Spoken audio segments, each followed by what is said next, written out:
Luther Hill is a very famous man in medical history. He is known as the first American to have ever performed surgery on a wounded heart. However, this was not his original plan. He was born into a family of ministers and had planned on going to ministry himself. Instead, he got a medical degree in New York. Afterwards, he went to Philadelphia to become specialized in surgeries with a focus on the eyes, throat, and ears. Hill then went to Europe to study under Joseph Lister, but when he returned, he set up shop in Montgomery. There, he sharpened his skills in surgery and married Lily Lyons. They had 5 children together. In 1897, Luther Hill and his brother Robert built a hospital. They named it Laura Hill Hospital after their mother, but it was much better known as the Hill Infirmary. In 1990, New York Medical Record featured an article by Hill entitled Wounds of the Heart.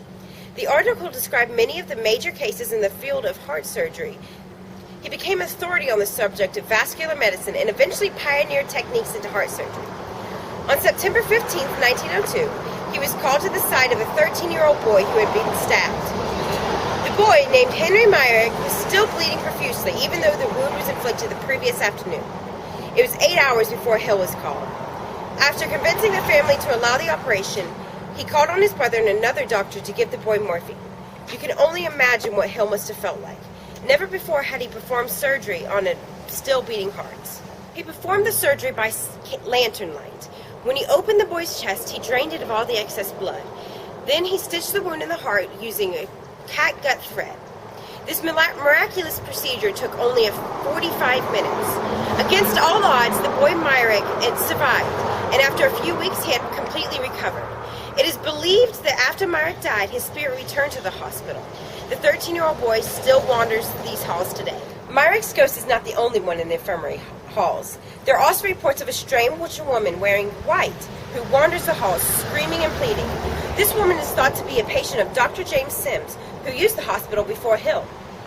Sims was a specialist in women's medicine and was considered to be the father of modern gynecology. However, the way he perfected his procedures was horrific. Reports say that Sims experimented on 3 slave women, holding them captive so he could perfect his solution to vesicovaginal fistulas. All we know about the women are their first names, Anarcha, Betsy, and Lucy. His surgeries were invasive and were performed without anesthesia. After perfecting his procedures on Anarcha, he performed it for white women under anesthesia. Dr. Sims didn't stop there. In an attempt to treat truisms, a condition that causes the mouth to lock tightly closed, he performed cruel and vile experiments on slave infants. With the unimaginable things that the women had to endure, it's no wonder that one of them haunts these halls, begging and pleading. Is it Anarcha, Betsy, or Lucy who's come to hide her from Dr. Sims?